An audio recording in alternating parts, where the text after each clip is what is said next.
This is the Dallas Wings Update brought to you by DallasHoop.com. I am your host, K. Lou. We are here after a 92-69 victory over the Washington Mystics, a team that I thought was going to win the game tonight, but we'll leave it at that. I'll take that L. As you know, every week, every game, every post game, we have a special guest, and y'all seen her before. I've been on her platform. She's been on my platform. And we're just going to keep it going. So go ahead and reintroduce yourself. I'm Jazz Monet, Bitches Love Sports. Find me on YouTube.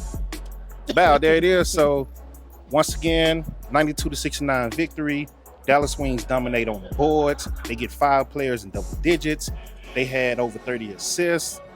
And this is coming after the controversial comments from the coach, about being selfish and etc. So overall thoughts on that and overall thoughts on the game. Well, I mean, it was very unselfish play. Like 30 assists. That was fifth in the history of the team. Mm-hmm. So, I mean, that right there shows you, like, if you watch their previous games and you watch today's game, you saw a different team, not only offensively in terms of the assists, spreading the ball around, but also defensively and how well connected they were. So going back to your point about thinking that the Mystics would win, if they were playing the same team that lost to the Lynx and that lost to the Dream, the Mystics probably would have won.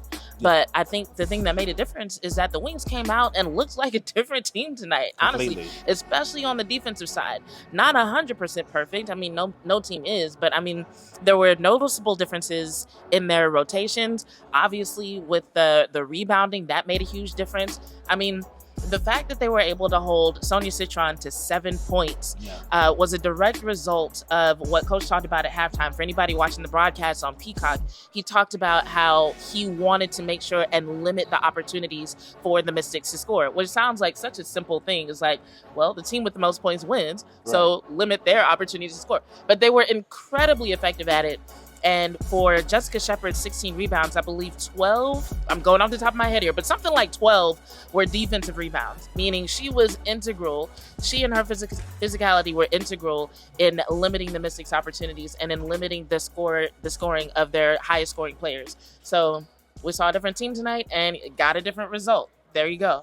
There it is. And one thing that stood out to me was Ogunbowale. She started the second half after coming in and just being a menace to the front court of Washington with her size, her height, her length, and just her ability to make plays, right? So if you watch the last post-game show, one thing I said was I wanted to see more of Lee and I wanted to see a walk, and we got to see that today. And to me, it worked. 100%. I feel like it helped Jessica as well. Yeah, even without them doing the whole Twin Towers thing, like what's been referenced, I feel like even just having them in and out of the game and always having one of them in there, well, almost always. Right. But they were, it was like Awak and Lee and Jess and Alana. They were like always in rotation. I feel like there was a good rotation going between all of their minutes and all of their contributions and getting each of them in at the same time. It was good to see Lee Yuru out there. I think there's something to be said for the fact that this was her first regular season game. So as much as we like seeing her out there, I do think there's still a little bit of work to do to get her completely comfortable. But no, Awak played absolutely inspired basketball tonight. And it showed in the way that she disrupted everybody she defended. She was responsible for a lot of those turnovers because Sonia Citron had like 5 turnovers, but there were like 2 Mystics players with like 4 turnovers. And so that is due to the play of players like Awak, for example. Yeah, so not only that, Maddie Sequist gets a super loud ovation from the crowd when she checked in.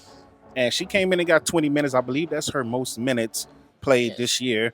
And once again, very effective from the floor.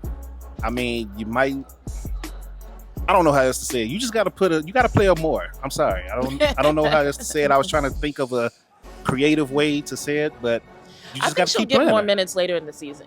Because earlier in the season, I think it was after the game against the Dream, Coach made a comment about Arike, and he was like, yeah, she can't play 36 minutes a night. But so far, she's averaging like 30-something minutes a night. Yeah. So I'm thinking if he wants to stick to that, at some point during the season, we're going to see, especially if they get more comfortable in their standings, at some point during the season, we're going to see some of these bench players get starting time and get more minutes when they're more comfortable and they start thinking about what Kurt Miller said during training camp, where he said it's a team that is healthy and gets hot at the right time. that ends up being successful in the postseason. So if they're in a place to consider that, I think that's when we'll start seeing some minutes shifting there. Yeah, AZ Fudd with 24 minutes, season high, Yep. 12 points, season high, 6 of 9 shooting, very effective. She mentioned in post game, because they asked her about her 3-point shooting, but she's been getting the majority of her points from the mid range. So they asked her about that, and she was like, "Well, I know I'm a good 3-point shooter, but I could do way more." And she's starting to show that. Somebody got mad at me for saying you need to use her a little more, like the Klay Thompson, and running off the screens and letting her get to her spot and shoot. Be quiet. That's the all thing I'm about saying AZ on that. Fudd is she is excellent at creating offense. Mhm. She is excellent at finding the soft spots in the opposing defense and making opportunities for herself. And I think in her past situations, that has been, getting beyond the arc and shooting from there. And I think what we're seeing now is that the way perimeter defense has been played by the Wings' opponent so far, she's finding a lot of opportunities mid-range and underneath the basket. So that's just where the opportunities are. So the idea that AZ Fudd is a 3-point shooter, like she is, but she's more than that. So like much more. that image of her is somewhat of a myth. What she is somebody who can create offense. She can find opportunities. She can create opportunities to score points. She is tougher and more physical than I think people realize. And so if she sees an opening, she's going to take it. And that's how she gets her points. And she was very aggressive tonight. Yes. Once again, played the most minutes. And we told y'all to be patient. It's going to happen. She's going to get her time. And that would affect, Arike playing 33, 36 minutes a night. Absolutely. And that will all come together like Coach Fernandez wants. And it's going to be beautiful basketball. So with that said, I'm very good victory by the Dallas Wings tonight. They take on Chicago next in Chicago. We don't know the situation with Rikia. Prayers to her. Hopefully it's not, season ending or anything major like that. But we do take on Chicago next in Chicago. Your thoughts on that game? I'm kind of with Coach on this one. I think we need to see who's healthy for them. And then there's also the fact that the Wings aren't going to practice between now and then. They're going to have film watching and shoot around. So, maybe it's a cop-out, but I'm not totally comfortable sharing my thoughts on that just because there's so many variables. Like, after the Sky watch a game like what the Wings put on tonight, surely they're going to adjust their game plan for the team that we saw because more than likely that's the team that they're going to bring to Chicago. Are the Wings going to have time to make any adjustments? Will they?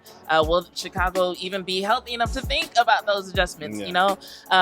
So there's a lot of variables when it comes to what we're going to see between the Wings and the Sky. But I really think that if the Wings bring the same kind of game they brought tonight, we can expect another road victory for the Dallas Wings.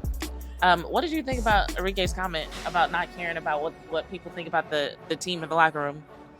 Well, I know for a fact she doesn't care. So hopefully that vibe is passed along through the other players, because I know for a fact she doesn't care. So yeah, I love it. I'm into it. I'm glad that that the noise from last week doesn't seem to be prolonged. It's not carrying over.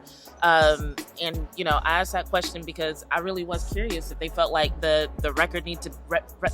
I was curious if they felt like the record needed to be set straight and the narrative needed to be adjusted. And it sounds like they're just going to go out here and do their jobs, which I love. I absolutely love that stance, that attitude, that perspective. It's 4 games in the season, so if you care about what the outsiders are saying 4 games in the season, you have a bigger problem. 100%. So I'm glad that she said that they don't care, and they shouldn't. Coach shouldn't care, players shouldn't care. They know what they have going, they know what they're shooting for, and they're going to focus on that. And once again, it showed up tonight, just like it did all preseason, just like it did the first game. Even with the 2 losses, they barely lost just by minor mistakes here and there. That's going to happen. This is a new team, new system, new coach, new everything. And a lot of people miss training camp. That's what you have to remember. So just be patient. It's going to take a little while, but be patient. If they can stay in these games the first month, by second month, they might be blowing everybody out. Who knows? Just be patient. That's all I got to say. But you got anything else? This environment is so bad for my ADHD. I'm sorry, I'm looking all over the place. It's a lot going on out here. But no, that's it for me. Well, till next time, this is the Dallas Wings Update brought to you by DallasHoop.com and DopeContent.com. Before we exit, we're going to let Miss Monet introduce herself again. Let them know where they can find you. Jazz Monet, Bitches Love Sports. Find me on YouTube. Well, there it is. Till next time, y'all be safe and relax. Relax.